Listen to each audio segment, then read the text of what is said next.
যদি তুমি ভাবো তোমার কপাল খারাপ, তাহলে বন্ধু, কপাল না, তোমার এই 5টা অভ্যাসই সমস্যা। আজ এগুলো বদলাও, না হলে 5 বছর পর আয়নার সামনে দাঁড়িয়ে নিজেকে দেখে খুব আফসোস করবে। প্রথমত, নিজেকে অসহায় মনে করা। যতক্ষণ তুমি নিজের ওপর বিশ্বাস রাখবে না, ততক্ষণ এই পৃথিবীও তোমাকে গুরুত্ব দেবে না। দ্বিতীয়ত, হারার ভয়। যে মানুষ মাঠেই নামবে না, সে জিতবে কিভাবে? না লড়ে হার মেনে নেওয়াই সবচেয়ে বড় বোকামি। তৃতীয়ত, সবাইকে খুশি করার চেষ্টা। তুমি কোনো সোনার মুদ্রা না যে সবাই তোমাকে পছন্দ করবে। নিজের লক্ষ্যেই ফোকাস রাখো। চতুর্থত, কমফোর্ট জোনকে ভালোবাসা।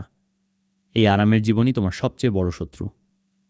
বিছানা ছাড়ো, কারণ ঘাম না ঝরালে কিছুই পাওয়া যায় না। পঞ্চমত, খারাপ অভ্যাস। যেসব জিনিস তোমার সময় আর শক্তি নষ্ট করছে, সেগুলো আজই জীবন থেকে ফেলে দাও। যদি তুমি আজ থেকেই এই অভ্যাসগুলো বদলাতে প্রস্তুত হও, তাহলে কমেন্টে হ্যাঁ লিখো, আর আমাকে একজন বন্ধু মনে করে ফলো করো। আমি তোমার যাত্রায় কাজে আসব।